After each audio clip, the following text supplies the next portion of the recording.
Welcome everyone. The time is 7:01 and I'd like to call this District 204 regular action meeting to order. Marilyn, will you please call the roll? Member Alvarez? Present. Member Vita Daniels? Present. Member Dillon? Here. Member Gretsch? Here. Member Nava? Here. Member Struan is not here. Member Thomas? Here. All right. Thank you. Right now I'd like to ask everybody to rise for the Pledge of Allegiance. Allegiance to the flag of the United States of America and to the republic for which it stands, one nation, under God, indivisible, with liberty and justice for all. Thank you. Can we please get a motion to approve the agenda as presented? So moved. Second. All in favor? Aye. Opposed? Great. Just started. Okay, so at this time, I would like to open the public hearing on the Lyons Township High School District 204 fiscal year 25 budget. Director Brian Stachaz has a statement to read and is available to answer any questions. Thank you, President Gretsch. And so we'll talk a little bit more about the budget as it comes up later on the agenda. But for the public hearing piece, we need to comply with Public Act 102-0895. And so what that requires us to do is read our most recent cash balances allowed in each one of our funds, identify any of those that are earmarked for specific projects, so we'll be talking just briefly about that, and then also to mention the total dollar amount of our most recent tax levy. So that being said, these were our cash balances as of August of 2024. In the education fund, $63,463,965.12. In the operations and maintenance fund, $17,173,341.70. In our bond and interest fund, $2,584,568.31. In our transportation fund, $6,414,156.68. In our fund, our Social Security IMRF fund, $3,109,593.62.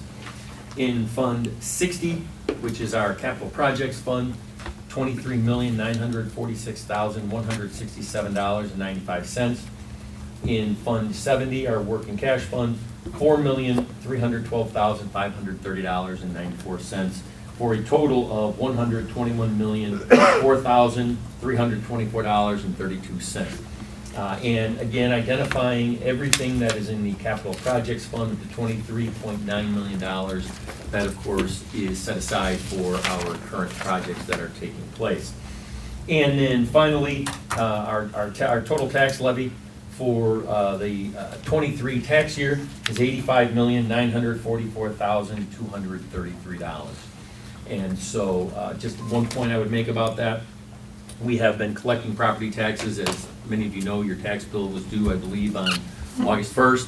And so we've been collecting property tax money now for the last month and a half, probably close to 2 months. And so right now our cash balances are very high. We will not see any more tax. We're pretty much collected at this point. We won't see very many more tax collections until probably the February, March timeline. So this money we will be essentially living off of for about the next 6 months or so. You happy to answer any questions on that? All right. And do we have any public comments related to this? No? All right, so seeing as there are no public comments, may I have a motion and a second to close the public hearing? So moved. Second. All in favor? Aye. Opposed? Motion passes. Great, thank you, everybody.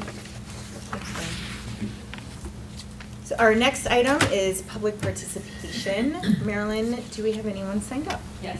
Great. All right. So thank you for attending tonight's meeting. As is the case with all our meetings, there are 2 opportunities for public participation. The first opportunity is for individuals who signed up prior to the meeting, and for those who wish to speak during our second opportunity at the end of the meeting. Please pick up a form from the table just outside the boardroom and submit it to Marilyn Zidlow to call your name during the second opportunity at the end of the meeting. Please understand that the board appreciates hearing from our community, but the board cannot engage in dialogue or discussion during the meeting. If there is a comment that requires follow-up, the appropriate administrator will respond at a later time. In accordance with board policies 2:30, and 8:30, we appreciate you limiting your comments to 3 minutes and for keeping tonight's meeting respectful and civil. Marilyn, will you please call our first speaker? First speaker is Becky Lawrenson. She just stepped out to take a call though. Okay. So should we move on to? Yeah. Yep.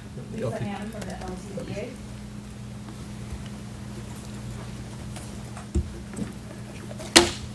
Good evening, I'm Lisa Hammond, I'm co-president of the LTPA, along with Yvonne Blatz, and we also have 2 other board members. We have Martha Sinise and we have Lori Murphy, so we came here this evening. We kind of just wanted to check in and let you know the importance of paraeducators in our district and what a day in the life of a paraeducator looks like, just broadly. So from the moment students arrive at school until the moment they leave, paraeducators are there to support our students. We mentally and physically prepare students for a successful day. We provide one-on-one support that students with disabilities need to effectively learn. We fulfill state mandated requirements. We have special skills, responsibilities, and certifications. We meet the students' health, safety, sensory, nutritional, and academic needs. We implement critical interventions and assist with de-escalation of students who are experiencing mental health crisis. We redirect, talk, and guide students, and we intervene and problem solve to use the right strategies. Again, this is just a sample day as our schedules and responsibilities literally change from minute to minute and day to day. We are excited as a team for a successful school year, hopefully more successful than the Bears have been thus far, as a 50% success rate is nowhere anyone on the team wants to be.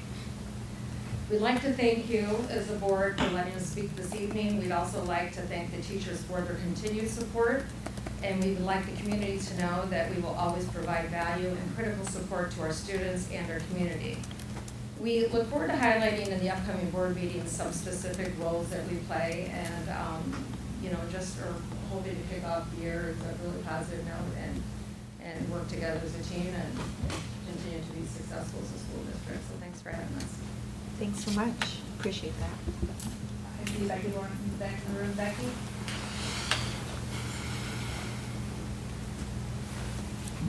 Hello. Hello. Thank you so much for all your service. I first want to thank those of you who supported our Unity rally. We had over 140 people show up supporting diversity for a community that works for everybody a week ago. And tonight I'm here to plug a movie called Origin.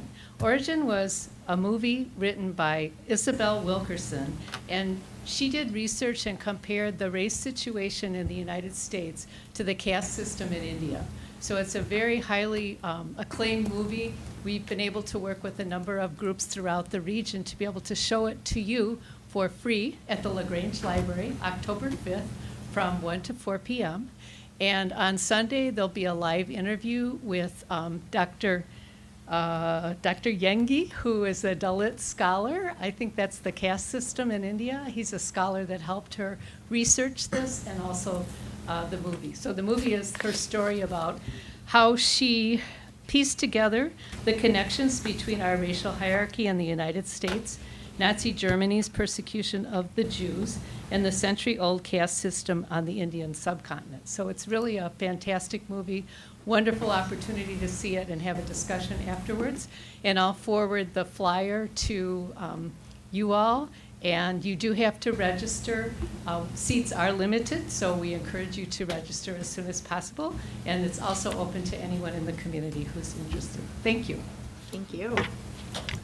Andrew Johannes. Good evening, everyone. I'd like to thank the Paris for their work at LT. The teachers see them as an integral part of our collaboration in supporting the students, so thank you again. Students and teachers have settled into a routine as we have completed 4 weeks of school. Students are now accustomed to their schedules, and they are getting used to their classes. The school continues to be a flurry of activity with the fall sports, clubs, and activities in high gear. I truly find it amazing that over 40% of our teachers are involved in some activity or sport. The teachers are not only committed to providing an excellent education, they also believe in the importance of extracurricular activities. Students who are more involved are shown to do better in school. Teachers know this and are willing to go above and beyond for the students of LT. Thank you to all the teachers who are a coach or a sponsor for our impressive extracurricular activities or sports. We had a successful open houses at both campuses, and I would like to thank the teachers for their professionalism and dedication to their craft. For commuting teachers, which is about 30% of our teachers, this means 2 very long days. The teachers appreciate the opportunity to meet the parents and guardians of their students, as it is the first step we take in our partnership to ensure all students can meet their fullest potential. The LTA appreciates Mr. Eggeding sharing the proposed 25-26 school year calendar. The teachers have no concerns and support the new calendar. We'd also like to thank Mr. Gardner for managing the construction at South Campus and providing frequent updates. It has been a very busy at South, and so far, it has not been too much of a distraction. Finally, the teachers are looking forward to homecoming. It is always fun to see the students show off their spirit during the themed days. The LTA will be participating in the parade on Saturday morning, and we hope to see the community out celebrating the great tradition at LT. See you Saturday morning. Thank you. Sounds great. Thank you. That concludes our public comments. Great. Thanks so much, everybody. Well, this is the chance that we have to hear from our student representative. So, Emily, if you don't mind. Yeah, of course. Hi, everybody. Happy official pumpkin spice season. I hope everyone has adjusted well to the school year and the very slow but progressing weather changes into fall. Autumn exists to remind us that things must end to begin again. And I think this is a great quote to express what's on the mind of the student body and what the transition has looked like for them. This season of change encourages us to reflect on our journey, celebrate our progress, and look forward to the fresh start that lies ahead. Exams are slowly starting up again, the Common App deadline for most students is November, and homecoming is just 5 days away. Now on to the report. Students adjusting to the new cell phone policies and tardy policies have been difficult. It's important to shine light on the fact that while the tardy policy has motivated students to show up to school on time and have more time for academics, the cell phone policy has had mixed responses of the level of strictness. But many teachers have approached the policies with an honest and mature approach that has helped students foster a more conducive learning environment. As Suicide Prevention Month was last week and the sun is setting earlier, I like to mention that many students have been feeling more overwhelmed, especially with colleges becoming more competitive and the summative assessments piling on. In addition, students continue to feel the anxiety that comes with the latest school shooting in our country. And our hearts and thoughts are with the Appalachia High School community in Georgia. It is just another reminder that, tragically, this happens all too often in our society. As we begin the 5th week of the school year, I also want to highlight some celebrations from our academic, activity, and athletic programs. And I will start with student activities. As Hispanic Heritage Month is upon us, I think it's appropriate for this month's activity highlight to be dedicated to Lyons' very own Latin dancers. With the guidance of Mrs. Lagis and club leader Samantha Villarreal, this pioneering club is Lyons Township's first very own Latin dance group, specializing in bailete folclórico. Their mission is to educate the LaGrange and LT community about authentic Mexican dance and preserve Hispanic culture. This cultural connection fosters pride and a deeper sense of identity among students, strengthening their bond with both their heritage and peers. We are all looking forward to the performance of La Piña September 27th for the Hispanic Heritage Program. Now on to the sports highlight. Many different sports teams have been playing incredible this fall season, with girls flag football winning a game against Hinsdale Central 20-0 September 12th. Boys soccer won a conference, finishing strong in their first West Suburban Silver game, winning 4-0 against Glenbard West. And the boys varsity football team defeated Hinsdale Central 21-16. Friday night, moving 3-0 this season. I'm sure this pumpkin spice lattes helped them fuel them for these spectacular wins. And now on to academics. Miss Reed and other fellow English teachers have introduced Thursday academic circles, akin to restorative circles, but focused on literature analysis. These circles aim to foster deeper and engaging discussions on topics like respect, identity, age, and race, enhancing students' belonging and interaction. Students have loved these conversations, and as a result, students have become more expressive and collaborative, leading to a more positive and cohesive learning environment. Now, that's it for the report tonight. Thank you for your time, and I hope you all have a great rest of your week. Thanks so much, Emily.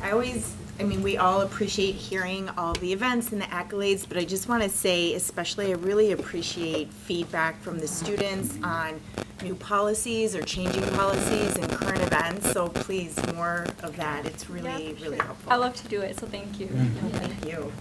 Awesome job. Okay, and now the superintendent report, Dr. Water. Okay.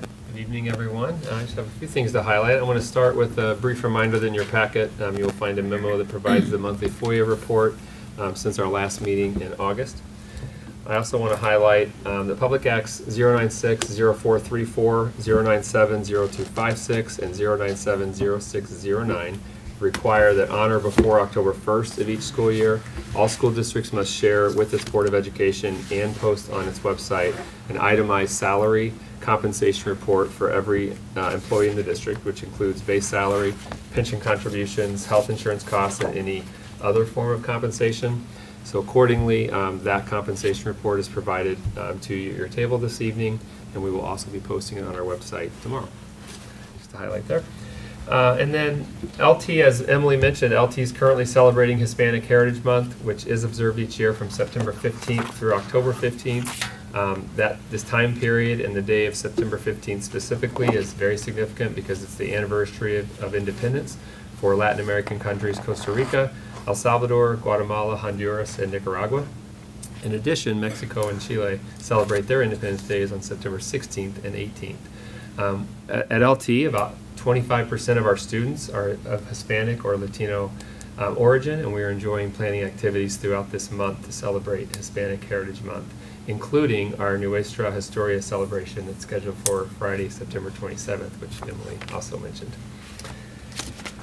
The National Alliance on Mental Illness has identified September as Suicide Prevention Awareness Month to help promote awareness and recognition around the issues of suicide prevention and how to have appropriate and meaningful dialogue regarding the topic of mental health. Throughout the month of September, LT is bringing light to suicide awareness in a variety of ways to impart that important message that we all play a role to speak up and get ourselves and others support when we see warning signs. On our campuses, we've been making announcements. You will see ribbons being worn as we shine a light on this topic that's often difficult to discuss and uncomfortable to hear.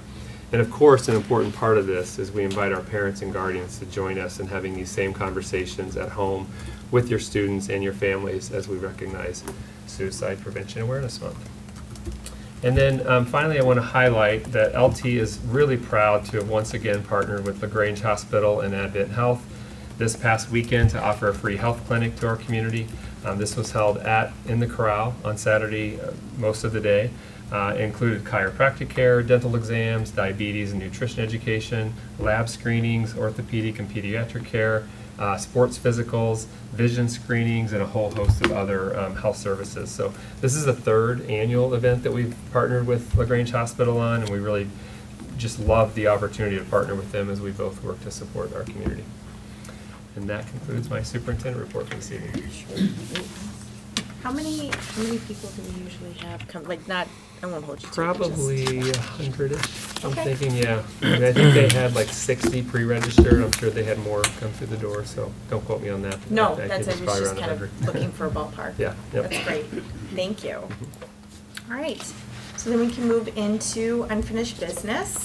And we'll begin with the consideration of approval of the 24-25 school year calendar amendment. Scott Agerding. Thank you very much, President Gretsch. We are bringing this back for a second reading. There have been no changes. Just to clarify, with the change in the from the SAT to the ACT and the different way that it is administered, we're moving the recommended days to give the test from the 17th and 21st of April to the 10th and 11th. This allows students who need extra time to get that without spreading it over a weekend, since we're unable to give the test in one day for those students. And it also compacts the time for the giving of the test in general. So no changes from last last meeting. So I'll be happy to answer any questions. I did include a version of the calendar that makes it pretty clear what is changing and only that. And so that's what we'll put on the website. And pending approval, we'll make sure to get this communicated out in all the normal channels. Any questions? Sounds good. Since last time, it's pretty straightforward. Yeah. What's the last discussion of this year's calendar? We do too. Thank you. Don't say that. Well, It should be. how soon before we start talking about next year? Right. So, I mean, it's right around the corner. 10 minutes. Right? I know. All right. Well, then Scott, I'm sorry, just one quick question. Scott, I'm just curious, for the exception of the late start days, why do we have those exceptions? I'm just curious. For the, I know that didn't change, but for some reason it just. Those are final exams and early dismissals. Oh, so on those days, there's Something else, yeah. something else going on, okay. And they have different codes. So the early dismissals have a hexagon around them, and then final exams have a little pencil. Okay, thank you. All right. Any other questions? Then can we have a motion to approve the 24-25 school year calendar amendment as presented, please? So moved. Second. I was like, did I do something wrong? It was such a long pause. It's all good. Just trying to give everybody else a chance. All in favor? Or do we have to do a roll call? We have to do Yeah, roll. All right. Oh. Member Dillon? Yes. Member Dowd? Yes. Member Wright? Yes. Member Thomas? Yes. Member Lloyd? Yes. Member DeDaniel? Yes. Member Rich? Yes. All right, great, thanks. All right, Scott, we'll stay with you for the consideration of approval of the second reading of the curriculum change proposals. Thank you very much. I am, again, bringing these forward as we discussed 2 weeks ago at quite a bit of depth. The only changes is there was some language clarifying the audience for the Spanish for Heritage Speakers 3 description as requested by a board member, and including an administrative recommendation. So if you'll recall, at the committee meeting, we just talked about each proposal and what it was for and how it worked. This is the only change coming forward. The administration does recommend to either adopt or approve any changes, adopt any new courses, approve any changes. I'd be happy to answer any questions if you have them, but we went through quite a bit of detail at the last meeting, but I'd be happy to answer any questions. So unfortunately, I didn't get a chance to talk a whole lot during that one. I joined a little bit late, but I was listening in Sounding much better. on the conversation. Yeah, five-time COVID champion here. But so I know we are talking about adding 10 different classes and removing 3. And I think I know the answer to this, doing what I do, but I just want, for clarification's sake, this doesn't mean that we're necessarily, I know that there's a financial impact on the courses and there's none, but there's not necessarily a financial impact on adding more classes, because the classes that will fill these 10 will take off FTE or student selections from other courses. So just because we're adding more classes doesn't necessarily mean that we're adding any kind of additional costs. Is that correct? Correct, right. We're not adding any new graduation requirements. We're not adding any new requirements of any student. A lot of times they'll take this class, one of these classes instead of something else. The only time it makes any sort of impact is if students choose to take a class instead of a study hall. But again, we monitor that as well as part of our sectioning and placement process. Okay.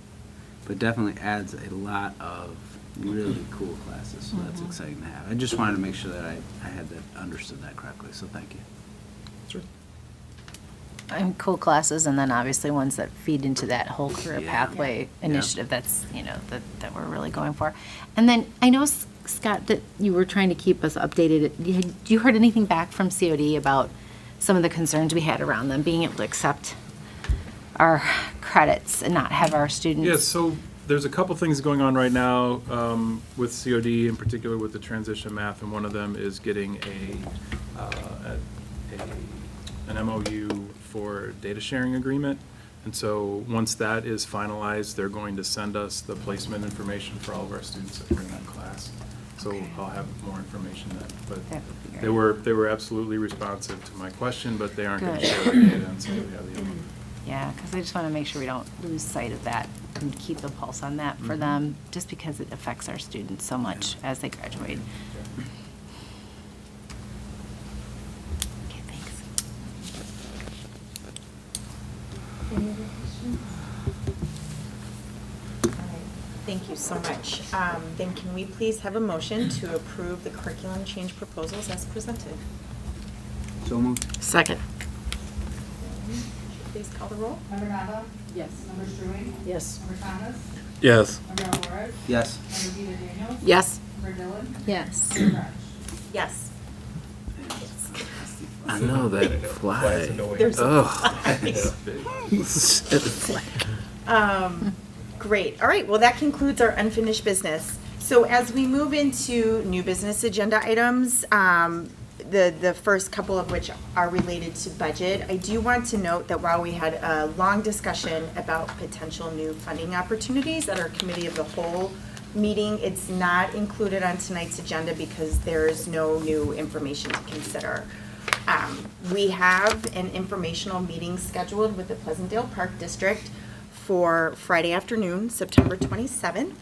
I'm still coordinating schedules with the Pleasantdale School District and have not heard back yet from the Tri-State Fire Protection District, but we'll stay on that. So I'll keep everybody updated and share as plans are solidified, and then when there is more information to share and talk about, we'll do that here. Thanks. Okay, great. So with that, our first item for new business is the consideration of approval for the Lyons Township High School District 204 fiscal year 25 budget. Brian Stason. Thank you, President Gretsch. So we have been over this multiple times. At the last committee of the whole meeting, we talked about the changes that I had made. We talked about the CPPRT, the uncertainty that surrounds CPPRT. We had the estimate come out from the Illinois Department of Revenue, and so we had to drop our revenue expectations by about $1 million from the tentative budget to the final. And so we've really been over all of that at this point. There are only 3 points that I would like to touch on here tonight. First of all, this is a balanced budget.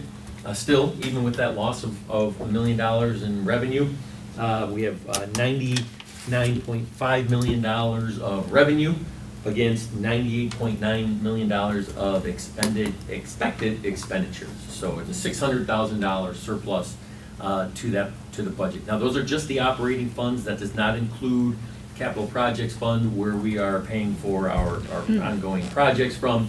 But that's the most important piece of this, is that we look at the operating budget, because that's where we want to see if we had any, a deficit or anything along those lines.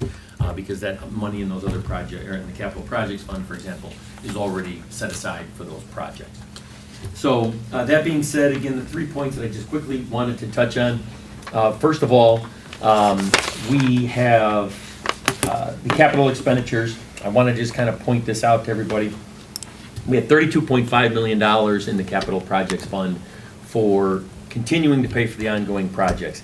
This assumes a couple of things. Number one, there's $1.5 million in there for any projects that would come up outside of that. So repair work, those kinds of things that would happen during the school year, or potentially money that we could use to cover the cost of any projects that would start in June of next year that we would make a decision upon and move forward with those. The rest of that money is there for the projects that we have ongoing right now. The capital projects fund is still sort of a moving target, and the reason I say that is because I budgeted here as though we would pay out all the remaining dollars on that contract this year. We know that construction is going to go into at least August of next year, so we're probably not going to pay out all of those dollars before the end of the year. But I'm budgeting for it just in case, for whatever reason, we would get done early, something along those lines. We'd be able to pay for it, not have to amend the budget. However, again, I don't think that's going to be the case. The other piece of this that comes into play is that we currently have the architects working on bid specifications for projects that would start in the summer of 2025. And so we have no information on those at all right now in terms of cost. We don't know what the board may choose, which projects may choose to do, and which projects may not be chosen to be done. And so some of that cost would get thrown into this fiscal year because those would probably start in June of 2025. So that first month of the summer work is still in this fiscal year. So what I'm gonna have to do is I'm gonna have to look to see how much money we think, at the time that we set those projects in place, we'll have to look to see if there's enough available funds remaining that we didn't use this year from the existing project to cover the cost of those, start of those other projects, then budget for all of the remaining payments to be done next year. So it's kind of a moving target right now. I say worst case scenario, it's not a really worst case scenario, but if we had to, we could always amend the budget as we get closer to the end of the year, similar to what we did this past year. So I just want to put that out there for everybody so we know if we do see a budget amendment coming up, it's because we determined that we didn't have enough in expense in that capital projects fund to cover the current projects plus anything that we would have coming up for the start of the summer of 2025. However, I don't think that's going to be the case. I think we're going to be able to cover those costs and then budget for everything, the remaining, to finish those projects in the FY '26 budget. Okay? Is that clear? Hopefully, I'm not trying to be confusing. I'm just, we're spanning 2 fiscal years with 2 different sets of projects, and so it's all coming out of that one bucket for that fiscal year. All right. Secondly, we do have a transfer budgeted here. We have a transfer of up to $5 million from the O&M fund into the capital projects fund. This is something we talked about, knowing full well that the bond sale proceeds that we had would not cover all the cost of these the current ongoing projects. So we do have to take a separate resolution for this, which we will do coming up next. But again, it's already built into the budget, and we will only transfer that money if needed. So it's basically an up to dollar amount, and if we find that we don't need any of that money this year, then we won't transfer any of it, and we'll look to next year and see if we need to transfer some then. If we do, as we go, we'll only transfer the dollar amount that we need, and then again, we'll reconcile all of that and then go into next year and see if there's, if we move $2 million this year, we might need to move $3 million next year. So we'll just kind of keep an eye on that as we go forward as well. And then finally, you had a revised page 77 in your on the table there. There's only one reason for this, and that was the numbers are all the same. I had one number that was in a wrong cell. So if you look at on the original document, there's a number for $3,053,000. That was originally on line 19 in cell H. It was in column H, line 19, and I needed to move it down to line 22. So same number, nothing else has changed.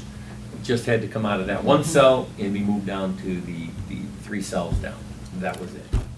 So other than that, as I said, balanced budget, $600,000 surplus expected at this point, and really we'll go from there. And like I said, that capital projects fund is going to be a moving target, but we'll keep an eye on it, and then we'll give some more information back to the board as we go throughout the year. Thanks, Brian. You're welcome. I bet that cell moving killed you, didn't it? It was actually. I know how meticulous you are, and that must have just destroyed you. Yeah, it was a little frustrating when I saw it. And our auditors mentioned it to me. They said, it probably should have it down here. Yeah, you're right, I should. Thank you.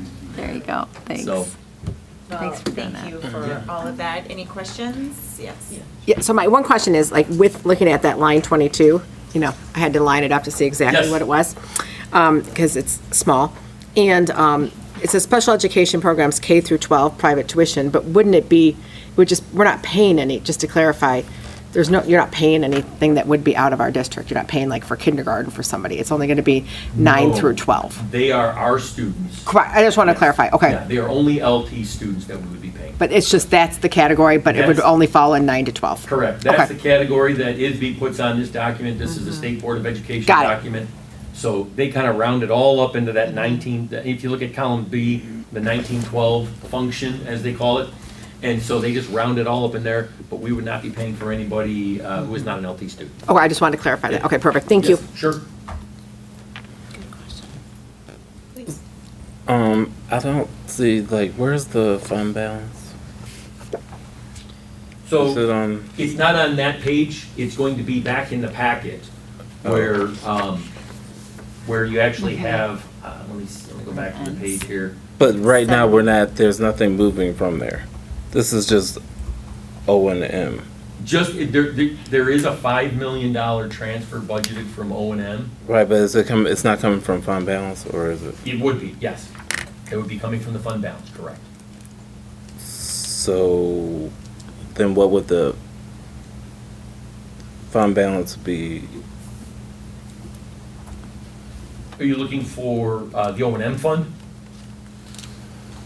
The fund balance fund. Okay, so if you look, the best quick document, Yeah, I don't have- best quick document to look at that would be the summary, which is a spreadsheet, the FY25 budget by fund summary. Marilyn, do you know what Yeah, page that's that it. is? I think it's 62. It's page 62.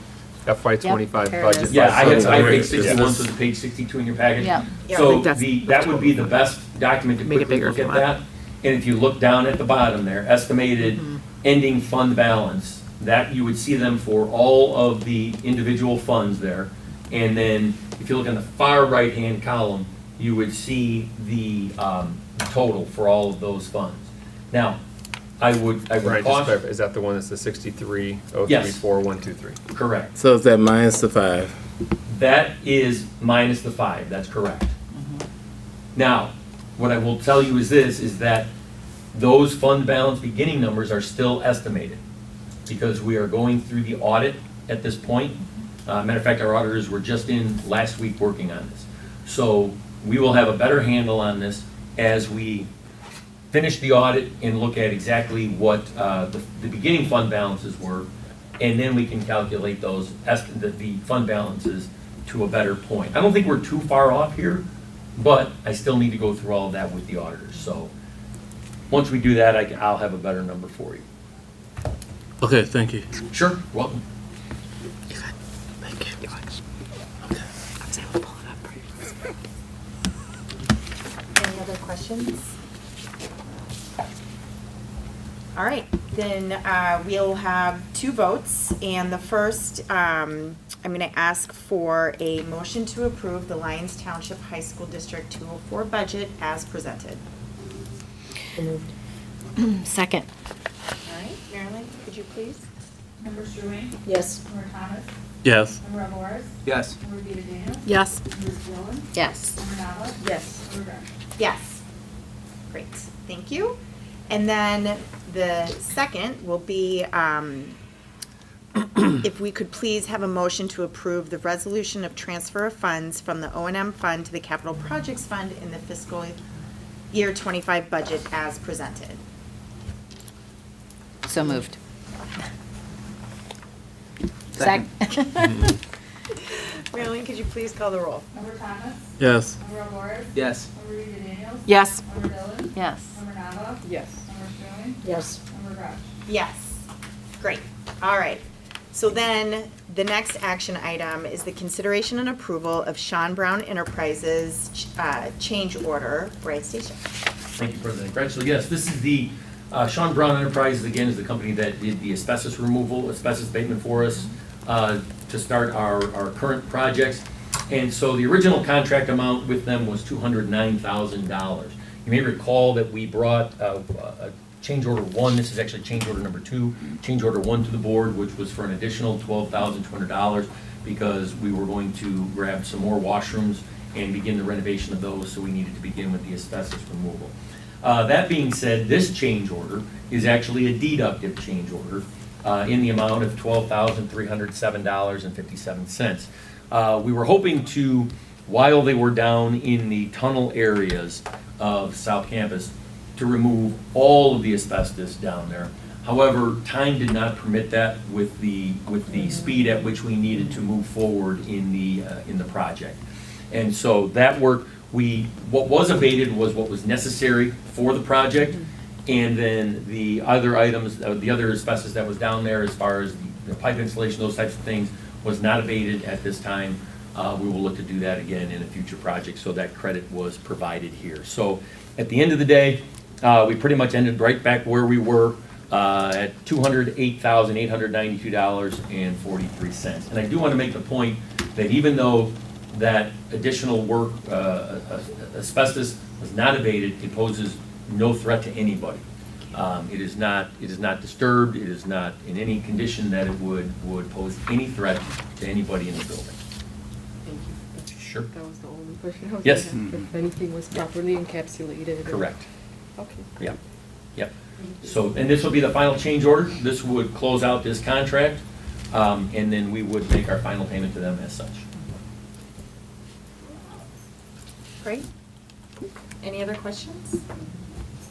Straightforward. Thank you. Thanks for making you. sure everything was handled. Then can we get a motion to approve the Sean Brown Enterprises change order as presented? So moved. Second? Great, thanks, Marilyn. Could you? Member Alvarez? Yes. Member Rita Daniels? Yes? Member Dillon? Yes. Member Nava? Yes. Member Sterling? Yes. Member Thomas? Yes. Member Gretsch? Yes. Great. Thanks so much, Brian. Thank you.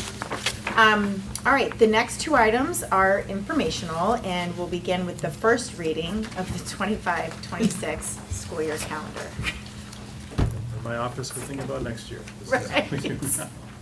now. So this is a draft calendar for the 25-26 school year. It follows many of the same assumptions that we've used in previous calendars.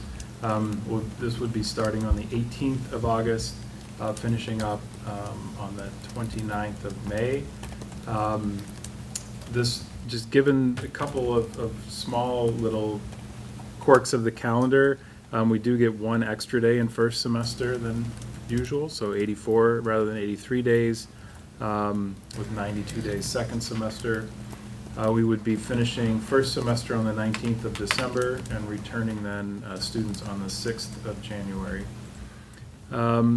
We have for the last couple of years been following the Regional Office of Education out of DuPage, and they, for their spring break, since many of our teachers live in that area, so their recommendation, given where the Easter holiday falls and where the middle of the semester would fall, is the 30th of March through the 3rd of April.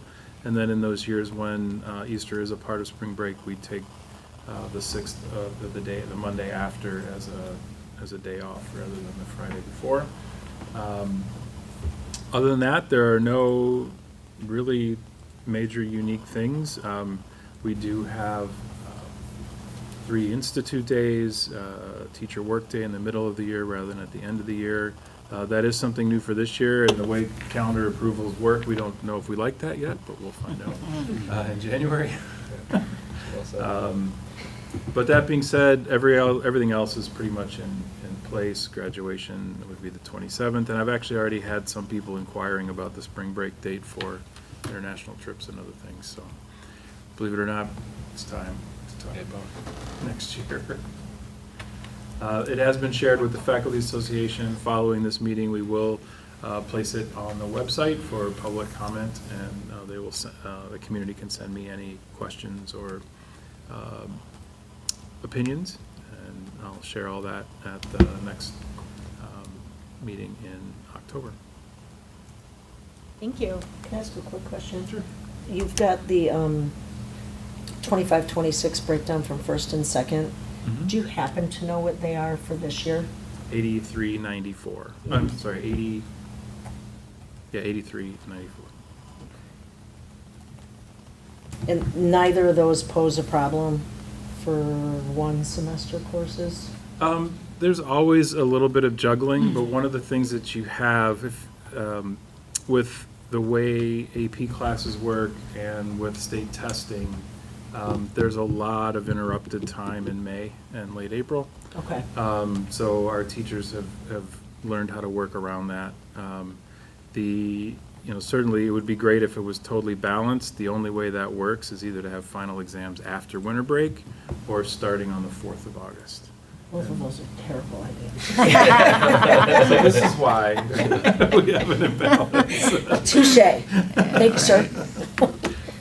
Yeah. We could probably start on the 11th and it would be pretty close, but again, that's not a. Yeah. Just feels early. And Scott, when you were saying that they were in sync with, you said what, the Western, did you say Western Conference? So, Did you say? we are, because we're in Cook County, we work with West 40 Intermediate Service West 40 Center. is right, yeah. In DuPage County, they have a similar office, but it's a regional office of education. And they actually recommend for all of DuPage County what the calendar should look like. And so, not that everyone follows that to a T either, but they sort of give a starting of the year early, start of the year late. Okay. And we pretty much match their early start with the same spring break. And our feeder schools follow similar suit? They tend to follow what we do, yeah. Okay. I mean, unless they're doing major construction or you know, Right. something like that. Okay. This will be shared with them too. Great. Yeah, so I just wanted to check. Thank you. All right. Well, this will come back. Mhm. So thanks so much, Scott. I lost my place. Okay. And then, our final informational item is the Parent-Teacher Advisory Behavioral Interventions Board Committee meeting update. Dr. Owens.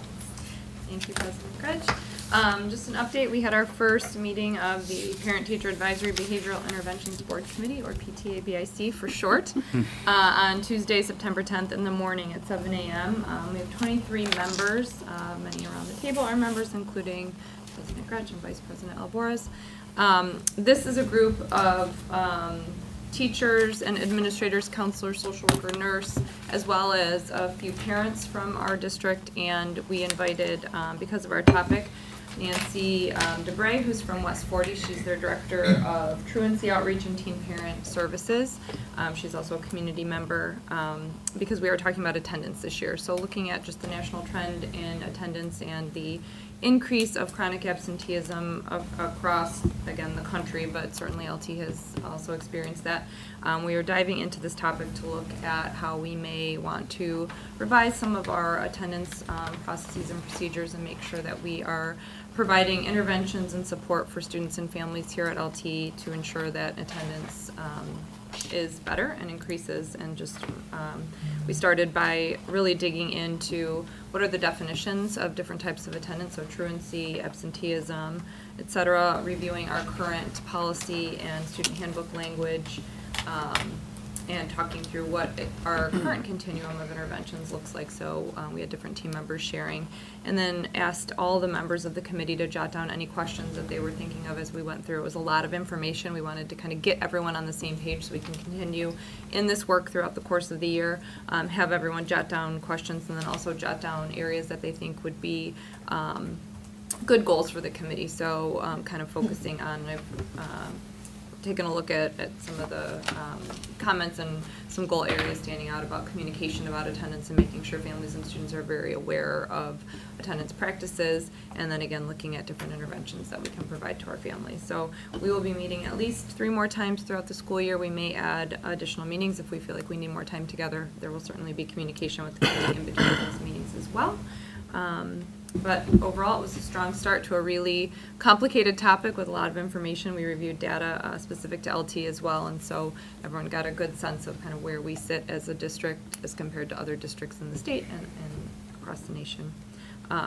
President Gretsch or Vice President Alboras, anything you would add from your perspectives on the committee? I mean, I will tell you, we got through a lot in a short amount of time, so I would commend you for your leadership on that. I think there's a lot of things that we need to keep talking about. I think we're in the global perspective of things, we're doing pretty well, that was nice to hear. But I look forward to continued conversations on how we can get our chronic students back and more involved in school and connected. So it was, I thought, a very good conversation. I agree. And even as a parent, learned a lot and made sure that we got that note from the orthodontist this past week. Because now I know exactly where everything falls in the buckets. Because that's one of the 27 codes. that we That's use for right. attendance. That's We found that out last Tuesday morning. Right. We did find that out. No, it was really well run. I really appreciate the group across all of our constituencies that you have brought to the table. So I'm looking forward to the work this year. Thank you. Thanks. That's all I have. How many times is PTAB meeting? We have 4 official on the It book, is, so okay. quarterly, and then we kind of reserve the right to throw more meetings in there if we feel like And then- we need them. And then I'm just gonna follow up because of what you said, Jill, like about the doctor's note and knowing when, like, and I'm trying to remember, because I think I looked it up in our new student handbook, but do we like do examples of, because it kind of becomes a math equation, right? Like at some point you're thinking as a parent, like, if my kid misses this period, is that, where does that fall in the number of attendances that they're allowed or absences that are excused? So do we like do a sample breakout in our handbook? We probably do, but I'm just asking again because I just want to know if We there's do a any sample clarity. breakout of like a hypothetical, but we have in the handbook explanations of what is a valid reason for an Okay. excused absence, what documentation is needed, what would not be considered, definitions of truancy, absenteeism. Jen, Dr. Tyrell, I don't know. Yeah, we don't have that broken down any differently, although we have changed, we made an adjustment this year. We send communications to families after 4 days of absence, and it's like 4 days, so 32 class periods, and we've Okay. updated that communication so that it specifically breaks down for families what periods students Yeah, have missed. I So think that's really that'll be helpful. an enhancement to that communication with more specific information. Awesome.